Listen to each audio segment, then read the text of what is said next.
यहाँ पर कुछ भी प्रॉब्लम करने की कोशिश की तो मैं इसे शूट कर रहा होता है और इस चीज की वजह से चो इंचन को इस वक्त बहुत ही ज्यादा डर लग रहा होता है। लेकिन इसी के साथ राफेल बोल रहा होता है, चो इंचन एक चीज को याद रखना, अगर तुम कभी भी मुझे धोखा देने के बारे में सोचोगे तो वो दिन तुम्हारा आखिरी दिन होगा और तुम उसी दिन मारे जाओगे। इसलिए कभी मत सोचना कि तुम मुझे धोखा देकर बच सकते हो। और राफेल की ये बात सुनकर चो इंचन को बहुत ही ज्यादा डर लग रहा होता है और चो इंचन सोच रहा होता है ये पर्सन बहुत ही ज्यादा टेरिफाइंग है और इसकी आंखों में देखकर मुझे अपनी मौत नजर आ रही है। मैंने इससे ज्यादा डरावना पर्सन अपनी पूरी लाइफ में कभी भी नहीं देखा। जिसके बाद चो इंचन बोलता है, सर राफेल आखिर आप ये क्या कह रहे हो? आखिर आपने ऐसा सोचा कैसे कि मैं कभी आपको धोखा दूंगा? और आप फिक्र मत कीजिए, अगर कभी भी मुझे पीटरो के बारे में कुछ भी इंफॉर्मेशन मिली तो मैं सबसे पहले उसके बारे में आपको ही बताऊंगा। यह सुनकर राफेल बोल रहा होता है, हाँ ये बात भी ठीक है, अच्छा मैं यहाँ से चलता हूँ, वैसे भी मैं यहाँ पर सिर्फ तुमसे मिलने के लिए आया था। और इसी के साथ राफेल जाता हुआ बोल रहा होता है, चो इंचन तुमने कल रात जो सूप पिया था तुम्हें नहीं लगता कि उसके अंदर मिर्ची कुछ ज्यादा ही कम थी और उसका टेस्ट इतना ज्यादा अच्छा भी नहीं था?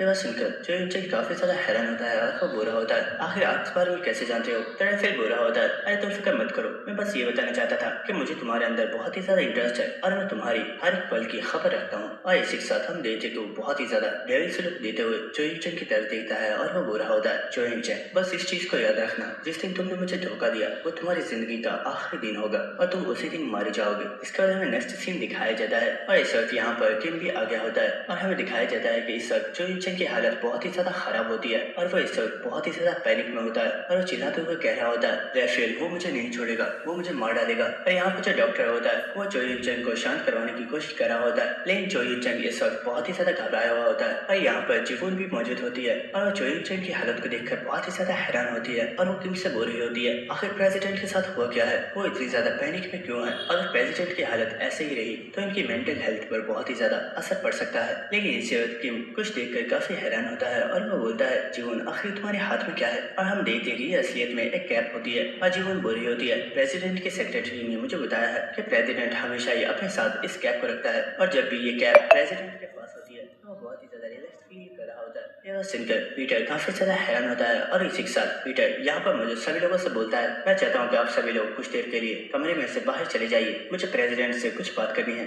ये बात सुनकर डॉक्टर काफी ज्यादा हैरान होता है और वो बोलता है, आखिर तुम क्या कह रहे हो? प्रेसिडेंट की हालत इस वक्त बहुत ही ज्यादा खराब है और हम उन्हें छोड़कर नहीं जा सकते। लेकिन जीवन उसे यहाँ से लेकर जा रही होती है और वो बोल रही होती है, डॉक्टर फिक्र मत करो, ये लड़का तुमसे भी बड़ा डॉक्टर है और वो जानता है कि वो यहाँ पर क्या कर रहा है। जिसके बाद सभी लोग इस रूम में से बाहर चले गए होते हैं और इसी के साथ पीटर बोलता है, सर आप फिक्र मत कीजिए, मैं आपको कुछ भी नहीं होने दूंगा, जब तक मैं इस जगह पर मौजूद हूँ कोई भी पर्सन आपको नुकसान नहीं पहुंचा सकता और आपको फिक्र करने की जरूरत नहीं है। डाहो ग्रुप के अंदर जितने भी स्पाई मौजूद थे मैंने उन सभी का पता कर लिया है। लेकिन जो चंग इस वक्त बहुत ही ज्यादा घबराया हुआ होता है और वो बोल रहा होता है कि तुम यहाँ से चले जाओ, मुझे अब किसी भी पर्सन पर भरोसा नहीं है। एफएल ने मेरे हर एक मूव के ऊपर नजर रखी हुई है, वो मुझे नहीं छोड़ने वाला, वो मुझे मार डालेगा। लेकिन इस वक्त पीटर चिल्लाकर जो चंग से बोलता है, बास्टर्ड आखिर तुम कर क्या रहे हो? आज तुमने मुझे बहुत ही ज्यादा डिसअपॉइंट कर दिया था। क्या तुमने यही प्रॉमिस किया था कि जब हमारी मुलाकात होगी तब तुम अपने फेस पर मुझे इस तरह की पैथेटिक लुक को दिखाओगे? तो ये बात सुनकर जो चंग काफी ज्यादा हैरान हो गया होता है और इसी के साथ उसे अपनी प्रीवियस मेमोरी याद आती है और हमें दोबारा से 1978 का सीन दिखाया जाता है और हम उसी ट्रेन को देखते हैं जिसमें पीटर ने जो चंग की जान बचाई थी। और पीटर बोल रहा होता है, आखिर तुम कर क्या रहे हो? क्या तुम्हें वापस नहीं चलना?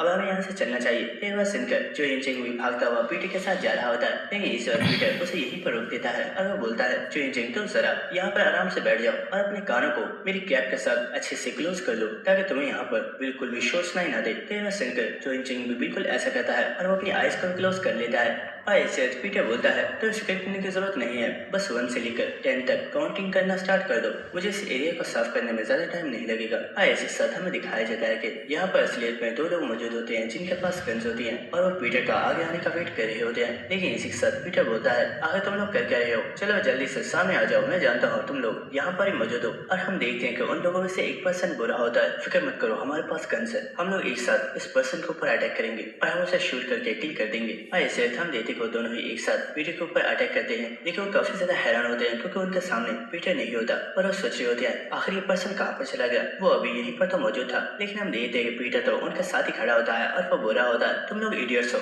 जब तुम ये बात जानते हो कि मैंने अकेले ही तुम्हारे सभी साथियों को मार डाला तो तुम्हें यहाँ पर छुपे हुए नहीं रहना चाहिए था, बल्कि तुम्हें ट्रेन से जंप कर देना चाहिए था। और इस वक्त पीटर बहुत ही तेजी से इन दोनों की गर्दनों पर अटैक करता है और पीटर ने बहुत ही आसानी से इन दोनों की गर्दनों को तोड़कर इन्हें किल कर दिया होता है। लेकिन इसी के साथ पीटर बोल रहा होता है, है। मैंने तुम्हें बोला था कि तुम्हें 10 तक काउंटिंग करनी है, लेकिन लगता है कि शायद तुम इस शो को एंजॉय कर रहे हो। और हम देखते हैं कि चो इन चेंग यहीं पर मौजूद होता है, जो कि पीटर की फाइट को देख रहा होता है। और इसी के साथ चो इन चेंग बोलता है, मुझे माफ करना, तुम्हारा फाइटिंग स्टाइल बहुत ही ज्यादा कूल है और इसलिए मैं खुद को रोक नहीं पाया। ये बात सुनकर पीटर बोल रहा होता है, हाँ मैं समझ सकता हूँ, लेकिन अब बहुत ज्यादा लेट हो गया है और तुम्हारे फादर भी तुम्हारा वेट कर रहे होंगे। अब हमें यहाँ से चलना चाहिए। और हमें नेक्स्ट सीन दिखाया जाता है, जहाँ पर पीटर बहुत ही तेजी से अपनी बाइक को चला रहा होता है और उसके पीछे चो इन चेंग बैठा हुआ होता है, जो कि बहुत ही ज्यादा चिल्ला रहा होता है और वो बोला होता है, मिस्टर प्लीज आहिस्ता बाइक चलाइए, आप बाइक को बहुत ही ज्यादा तेज चला रहे हो, मैं रास्ते में गिर जाऊंगा जिससे मेरी मौत हो जाएगी, प्लीज बाइक को थोड़ा आहिस्ता चलाइए। तो पीटर बोल रहा होता है, चो इन चेंग फिक्र मत करो, जब तक मैं तुम्हारे साथ हूँ तुम्हें कुछ भी नहीं होगा और हाँ तुम्हें इतना ज्यादा घबराने की जरूरत नहीं है। तो चो इन चेंग बोलता है, अभी के लिए तो तुमने मुझे सेफ कर लिया है, लेकिन जब तुम मेरे साथ नहीं होगे तो तब मुझे प्रोटेक्ट कौन करेगा। ये बात सुनकर पीटर बोल रहा होता है, चो इन चेंग ये बात तो मैं नहीं जानता और शायद ऐसा भी हो सकता है कि फिर दोबारा जिंदगी में हमारी कभी भी मुलाकात ना हो। तो ये बात सुनकर चो इन चेंग काफी ज्यादा उदास हो गया होता है और वह सोचा होता है, ये ब्रदर बहुत ही ज्यादा कूल थे और मुझे लग रहा था कि मैं इन्हें अपना फ्रेंड बना सकता हूँ, लेकिन शायद हमारी फ्रेंडशिप बस यहीं तक थी। लेकिन इस वक्त पीटर बोलता है, मैंने तुम्हें जो कैप दी है इसे तुम एक गिफ्ट की तरह रख सकते हो और जब भी तुम्हें मेरी याद आए तुम इस कैप को देखकर ऐसा समझना कि मैं तुम्हारे पास हूँ। लेकिन हाँ, क्या तुम मुझसे एक प्रॉमिस कर सकते हो? मैं चाहता हूँ कि अगर हमारी जिंदगी में कभी भी मुलाकात हो तो मेरी मुलाकात एक छोटे से बच्चे से ना हो, बल्कि मेरी मुलाकात एक ऐसे पर्सन से हो जो कि बहुत ही ज्यादा ब्रेव हो और अगर मुझे कभी भी हेल्प की जरूरत हुई तो वो ब्रेव पर्सन मेरी हेल्प कर सके। तो ये बात सुनकर चो इन चेंग काफी ज्यादा खुश हो गया होता है और वो बोला होता है, मैं जानता हूँ तुम ऐसा क्यों कह रहे हो, तुम ऐसा इसलिए कह रहे हो ताकि मैं खुद को एक ब्रेव पर्सन बना सकूं। फिक्र मत करो, मैं प्रॉमिस करता हूँ मैं बड़ा होकर एक बहुत ही ज्यादा ब्रेव पर्सन बनूंगा और मेरी वजह से तुम्हें कभी भी एम्बेरस नहीं होना पड़ेगा। और इसी के साथ हमें प्रेजेंट सीन दिखाया जाता है, जहाँ पर पीटर ने अपनी कैप को चो इन चेंग के सर पर रख दिया होता है और वो बोलता है, तुमने अपने प्रॉमिस को बहुत ही अच्छे से पूरा किया है और तुम एक बहुत ही ज्यादा ब्रेव पर्सन बने हो, लेकिन तुम्हें इतना ज्यादा सैड देखकर मुझे बिल्कुल भी अच्छा नहीं लग रहा है। चलो अब खड़े हो जाओ और मुझे दिखाओ कि तुम सच में एक बहुत ही ज्यादा ब्रेव पर्सन हो जो हर एक प्रॉब्लम का बहुत ही आसानी से सामना कर सकता है। तो ये बात सुनकर चो इन चेंग बहुत ही ज्यादा हैरान हो रहा होता है और इसी के साथ वो बुरा होता है, जब हम फर्स्ट टाइम मिले थे तो मैंने महसूस किया था, लेकिन मैं समझ नहीं पाया था कि तुम कौन हो, लेकिन तुम्हारी काइंडनेस को देखकर मुझे हमेशा ऐसा लगता था कि मैं तुम्हारे अंदर पीटर को देख रहा हूँ। और इसी के साथ चो इन चेंग बोलता है, जब फर्स्ट टाइम हम लोग मिले थे उस दिन से लेकर आज तक मैं तुम्हें कभी भी नहीं भुला पाया और पीटर मैं तुमसे हमेशा से ही मिलना चाहता था, मेरे दोस्त तुम कैसे हो। और इसी के साथ हम देखते हैं कि चो इन चेंग यहाँ पर रोना स्टार्ट कर देता है, लेकिन इसी के साथ वो काफी ज्यादा खुश भी होता है। और इसी के साथ पीटर बोलता है, मैं बिल्कुल ठीक हूँ और मुझे लगता है कि अब तुम भी ठीक हो चुके हो, अब हमें बाहर चलना चाहिए क्योंकि इस बिल्डिंग में बहुत ही ज्यादा लोग हैं जो तुम्हारे लिए बहुत ही ज्यादा परेशान है। और हमें नेक्स्ट सीन दिखाया जाता है कि चो इन चेंग अपने रूम में से बाहर आ गया होता है, जिसे देखकर सभी लोग बहुत ही ज्यादा हैरान होते हैं। लेकिन इसी के साथ चो इन चेंग बोलता है, मुझे माफ कीजिएगा, शायद मैंने आप सभी लोगों को बहुत ही ज्यादा परेशान कर दिया था, लेकिन मैं अब बिल्कुल ठीक हूँ और आप लोगों को मेरी फिक्र करने की जरूरत नहीं है। और इसी वक्त हम जीवन को देखते हैं जो कि पीटर से बोल रही होती है, सीनियर आखिर तुमने यहाँ पर क्या किया था? चो इन चेंग बिल्कुल ठीक हो गया है, आखिर तुमने मुझसे ऐसा भी क्या बोल दिया? तो पीटर बोल रहा होता है, अरे कुछ नहीं, मैंने बस उसे कुछ पुरानी मेमोरीज की याद दिलाई थी जिससे वो खुद ब खुद नॉर्मल हो गया। जिसके बाद हमें नेक्स्ट ग्लोरी हाई स्कूल का सीन दिखाया जाता है और इसी के साथ हमें जे और सॉन्ग को दिखाया जाता है जो कि पीटर से बोल रहे होते हैं, अरे भाई तू इतने दिनों से था कहाँ पर, हमें तो लगा कि तूने किलर की जॉब को ही छोड़ दिया। तो पीटर बोल रहा होता है, अरे नहीं, आखिर मैं अपनी जॉब को क्यों छोड़ूंगा। लेकिन इस अर्थ हमें दिखाया जाता है कि यहाँ पर यूना भागती हुई आ रही होती है और वो बोल रही होती है, दोस्तों हम लोग एक बहुत ही बड़ी प्रॉब्लम में फंस गए हैं। तो सॉन्ग बोल रहा होता है, यूना आखिर ऐसा भी क्या हो गया जो तुम इतनी ज्यादा घबराई हुई हो, फिक्र मत करो, तुम मुझे बता सकती हो, मैं तुम्हारी हेल्प जरूर करूंगा। तो यूना उन लोगों से बोलती है, गधो पहले मेरी पूरी बात तो सुन लो, ग्लोरी ऑर्गेनाइजेशन सभी डी रैंक किलर्स को जॉब से निकालने वाली है। तो यह सुनकर सॉन्ग और जे दोनों ही बहुत ही ज्यादा शॉक हो गए होते हैं और वो कहते हैं, व्हाट, आखिर ये तुम क्या कह रही हो। जिसके बाद यूना उन सभी को बता रही होती है, टीचर ने मुझे बताया है कि कुछ दिनों बाद तमाम डी रैंक हंटर्स का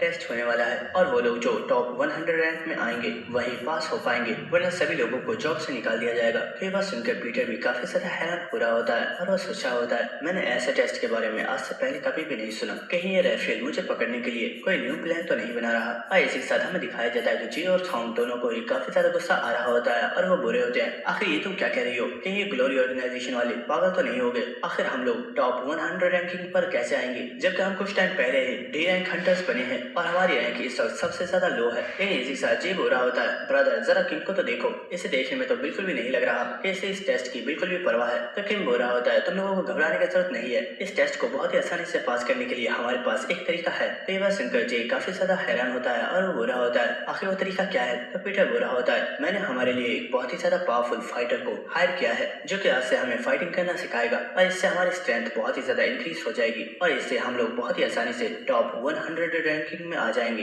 ये बात सुनकर वो दोनों ही काफी ज्यादा हैरान हो गए होते हैं और वो कह रहे होते हैं, आखिर वो पर्सन है कौन, क्या तुम हमें उससे मिलाओगे?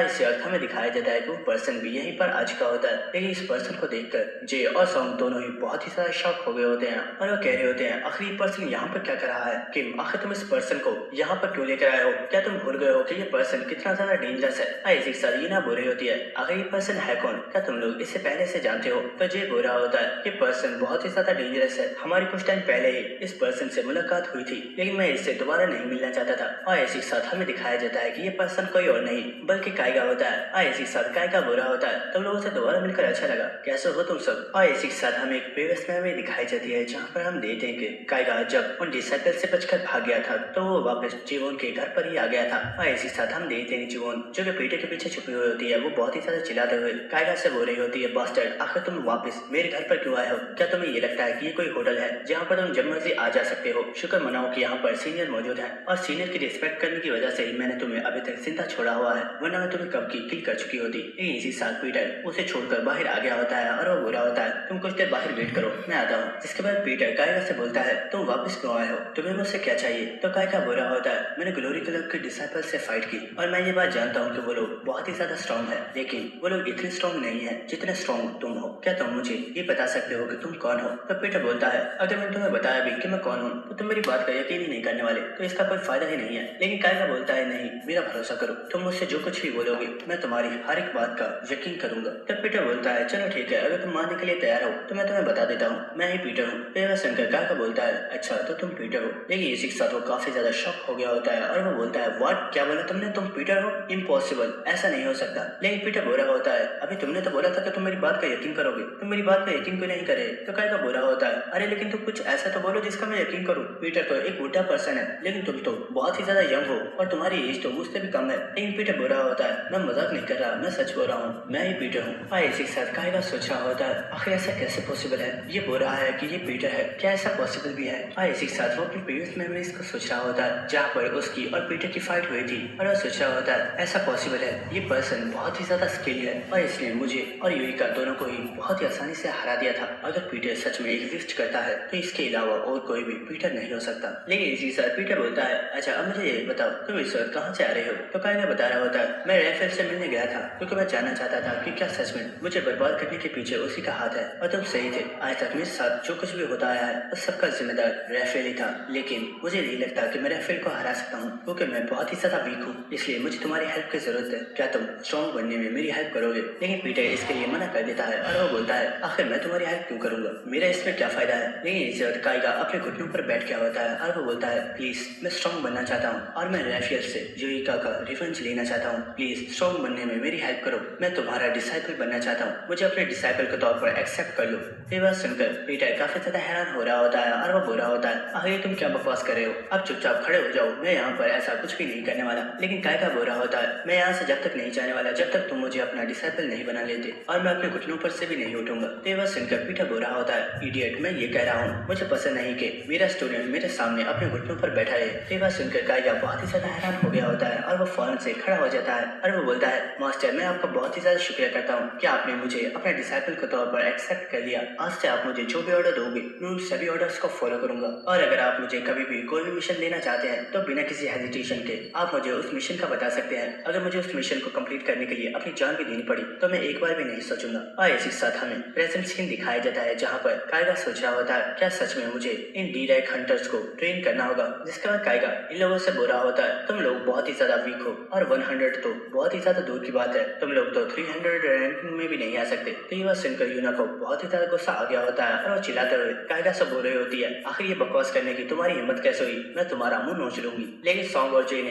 यूना का पकड़ लिया होता है और वो बोल रहे होते हैं, बेवकूफ लड़की, क्या तुम पागल हो गई हो? क्या तुम अपने साथ हमें भी यहाँ पर मरवाना चाहती हो? तो यूना बोल रही होती है, इडियट्स, आखिर तुम लोग घबरा क्यों रहे हो? ये पर्सन बिल्कुल हमारी सेम एज का है, हम लोग बहुत ही आसानी से इसे हरा सकते हैं। इसी के साथ हम देखते हैं कि पीटर यहाँ पर स्माइल कर रहा होता है। इसी के साथ वो काइगा के पास से होता हुआ जा रहा होता है और वो बोलता है, काइगा, मैंने इन लोगों को अपनी असलियत नहीं बताई है और मैं इन्हें ट्रेन नहीं कर सकता, इसलिए मैं चाहता हूँ कि मेरी जगह तुम इन्हें ट्रेन करो और स्ट्रॉन्ग बनने में इनकी हेल्प करो। ये वह सुनकर काइगा बोल रहा होता है, मास्टर आप फिक्र मत कीजिए, आपने जैसा बोला है मैं बिल्कुल वैसा ही करूंगा। इसी के साथ काइगा बोल रहा होता है, तुम लोग रेडी हो जाओ, हम लोग तुम्हारी ट्रेनिंग को आज से ही स्टार्ट करने वाले हैं। ये वह सुनकर यूना बोल रही होती है, क्या तुम्हें सच में लगता लगता है कि तुम हमें ट्रेन कर पाओगे। मुझे नहीं लगता कि तुम्हारी ट्रेनिंग का हमारे ऊपर कोई भी असर होने वाला है, क्योंकि हम आपसे पहले भी बहुत ही ज्यादा मुश्किल ट्रेनिंग्स को कंप्लीट कर चुके हैं। यह सुनकर कायगा बुरा होता है। ये तो बहुत ही ज्यादा अच्छी बात है, लेकिन मुझे बहुत ही ज्यादा अच्छा लगेगा अगर तुम लोग मेरी ट्रेनिंग को भी कंप्लीट कर लो। और इसी के साथ हमें नेक्स्ट सीन दिखाया जाता है, जहाँ पर हमें दिखाया जाता है कि ये लोग एक बहुत ही बड़े पहाड़ के ऊपर चढ़ रहे होते हैं और इसी के साथ इन्होंने अपनी कमर के ऊपर बहुत ही ज्यादा बड़े बड़े पत्थरों को बांधा हुआ होता है। और इसी के साथ सॉन्ग चिल्लाते हुए बोल रहा होता है, आखिर ये किस तरह की ट्रेनिंग है? क्या ये पर्सन हमें मारना चाहता है? अगर हम यहाँ से गिर गए तो हमारी हड्डियां भी नहीं बचेंगी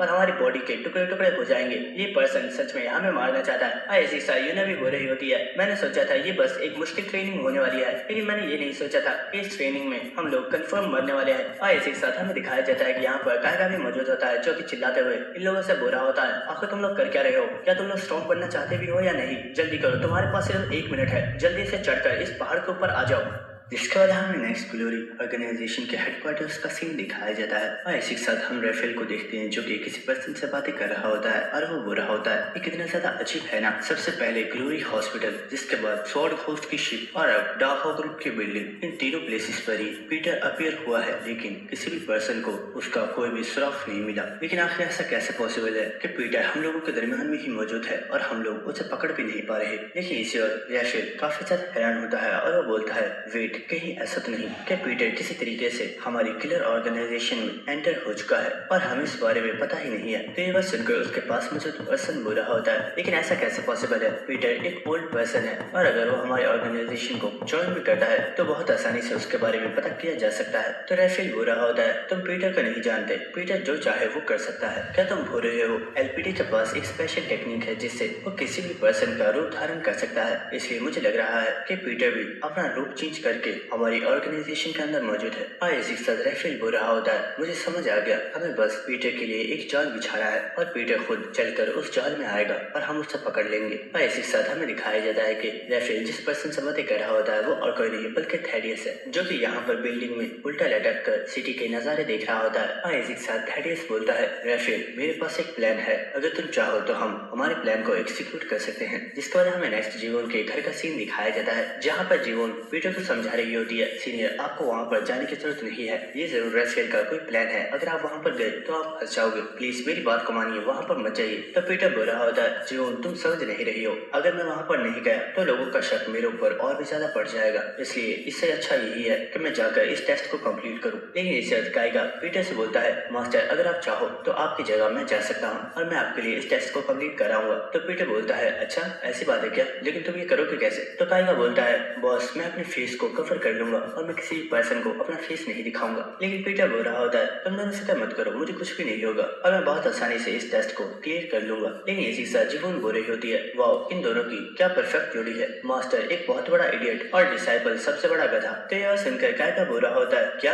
आखिर तुम्हारी हिम्मत कैसे हुई मेरे मास्टर को इडियट बुलाने की, और आखिर तुमने मुझे गधा क्यों बुलाया? लेकिन जीवन कायगा को बिल्कुल इग्नोर कर देती है और वो पीटर से बोल रही होती है, सीनियर, जिस जगह पर आप लोगों का टेस्ट होने वाला है मुझे उसके बारे में कुछ भी इन्फॉर्मेशन नहीं है, क्या आपको सच में लगता है कि आपको वहाँ पर जाना चाहिए? तो पीटर स्माइल कर रहा होता है और वो बोलता है, मैंने कहा ना, तुम लोग फिक्र मत करो, मुझे कुछ भी नहीं होगा। इसके बाद हमें एक हफ्ते बाद का सीन दिखाया जाता है और हमें एक आइलैंड को दिखाया जाता है, जहाँ पर तमाम डी रैंक किलर्स आ चुके होते हैं और यहाँ पर किंग भी मौजूद होता है और वो सोच रहा होता है, जिस आइलैंड पर हम लोग मौजूद हैं यहाँ पर नॉर्मल पीपल्स का आना अलाउ नहीं है और शायद ये प्लेस भी ग्लोरी ऑर्गेनाइजेशन की प्राइवेट प्रॉपर्टी है। और इसी के साथ हमें दिखाया जाता है कि यहाँ पर बहुत ही ज्यादा किलर्स मौजूद होते हैं और ये सभी डी रैंक किलर्स हैं। और इन्हें देखकर यूना बोल रही होती है, इस जगह पर तो बहुत ही ज्यादा किलर्स मौजूद हैं, लेकिन यहाँ पर आसपास देखने में कुछ भी ऐसा नहीं लग रहा कि यहाँ पर हमारा कोई टेस्ट होने वाला है, कहीं ऐसा तो नहीं कि हम सभी को यहाँ पर ग्रुप ट्रेनिंग के लिए बुलाया गया है। लेकिन इसी के साथ हमें दिखाया जाता है कि यहाँ पर सॉन्ग और जी भी मौजूद होते हैं, जो कि यूना के पास सुनकर चिल्लाना स्टार्ट कर देते हैं और वो कह रहे होते हैं, नहीं, हमें कोई ट्रेनिंग नहीं करनी,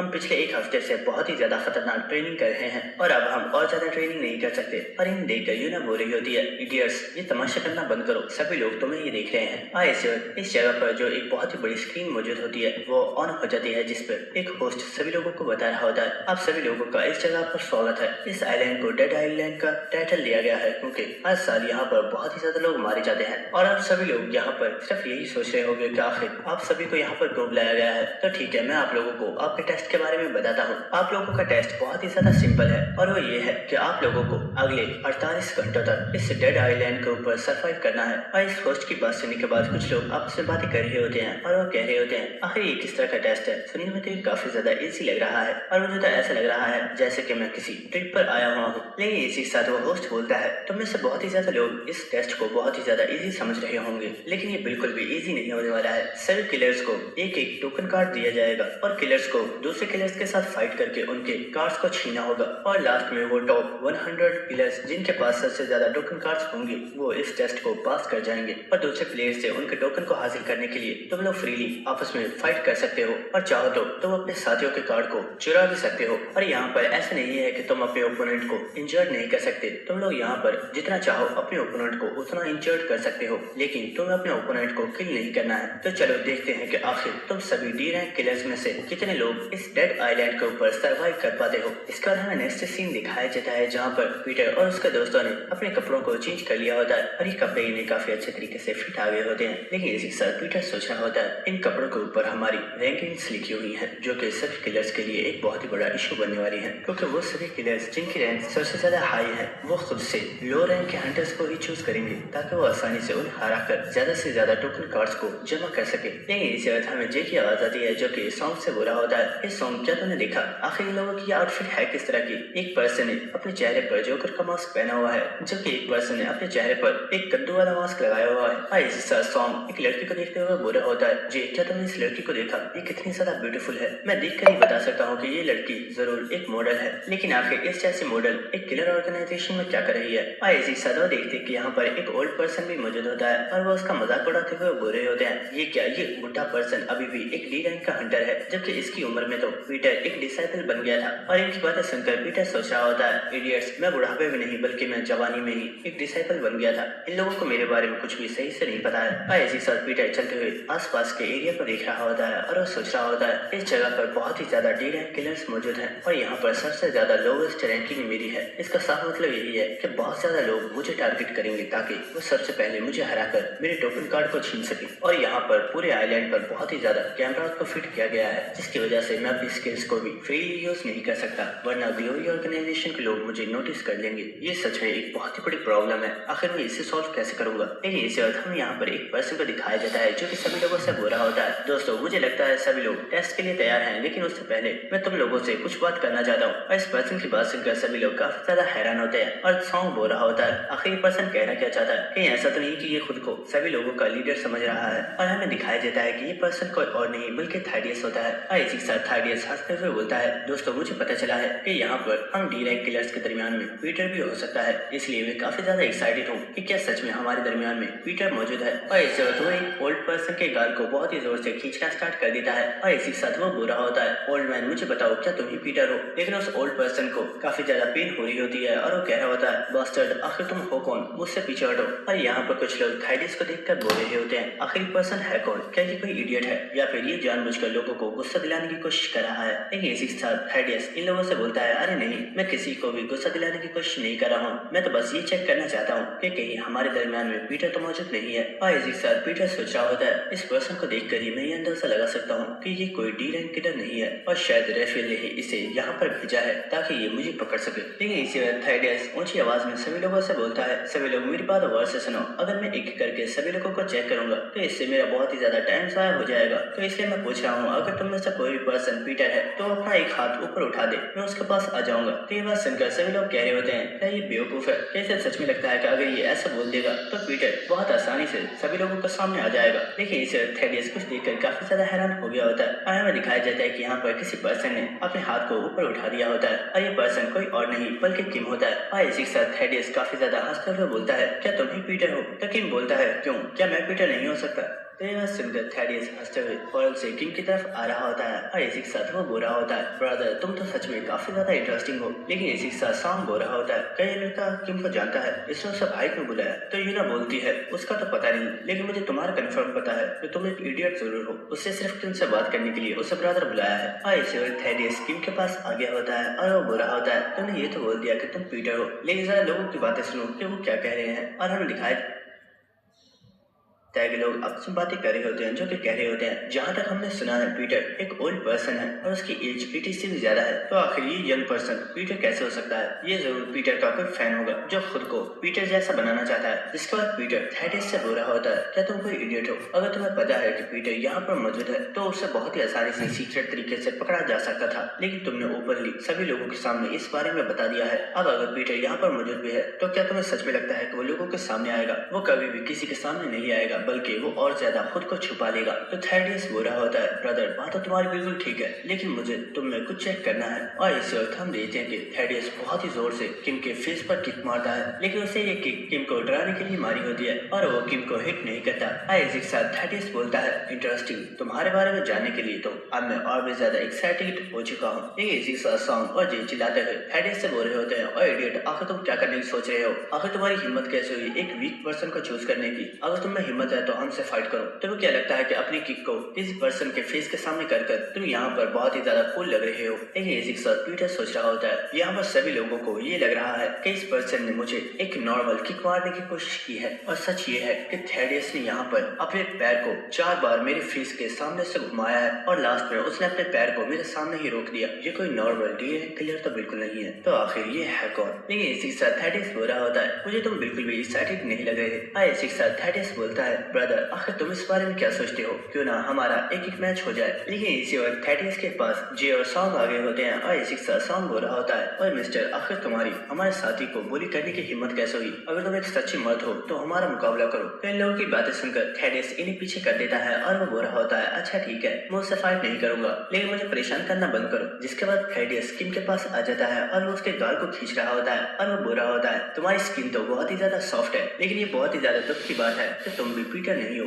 इसी के साथ थेडियस वहाँ से जा रहा होता है, लेकिन इसी के साथ सॉन्ग किम से बोल रहा होता है कि मैं जानता था तुम बहुत ही ज्यादा डर गए थे, लेकिन फिक्र मत करो, जब तक तुम्हारा ये लीडर तुम लोगों के साथ है तुम्हें कुछ भी नहीं होगा। और इन इडियट्स की बातें सुनकर किम तो काफी ज्यादा हैरान हो रहा होता है। इसी के साथ हम थेडियस को देखते हैं जो कि सोच रहा होता है, जब मैंने इस पर्सन के ऊपर अटैक किया था इस पर्सन ने मेरे हर एक अटैक को देख लिया था। क्या ये सिर्फ कोई इत्तेफाक था या फिर ये पर्सन जानबूझकर अपनी स्किल्स को छुपा रहा है? ये पर्सन बहुत ही ज्यादा सस्पिशियस है और ये बहुत ही ज्यादा इंटरेस्टिंग भी है। लगता है इससे फाइट करने में सचमुच काफी ज्यादा मजा आएगा। जिसका हम देखते हैं कि जे और सॉन्ग आपस में बातें कर रहे होते हैं और वो बोल रहे होते हैं, आखिर हमें सबसे पहले क्या करना चाहिए? क्या हमें चलकर दूसरे लोगों के ऊपर अटैक करना चाहिए और हमें उनसे उनकी आईडीज को लेना चाहिए, या फिर हमें चलकर लोगों को वन ऑन वन फाइट के लिए चैलेंज करना चाहिए? लेकिन इनकी बात सुनकर ये ना बोल रही होती है, क्या तुम जानते भी हो हमारी रैंक सबसे ज्यादा लोवेस्ट है और जितने भी लोगों की रैंक हमसे हाई है उन सभी ने अभी तक तो हमें अपना टारगेट भी बना लिया होगा, और अगर हम किसी पर्सन से फाइट करने के लिए जाएंगे तो वो लोग ग्रुप्स में हमारे ऊपर अटैक कर देंगे।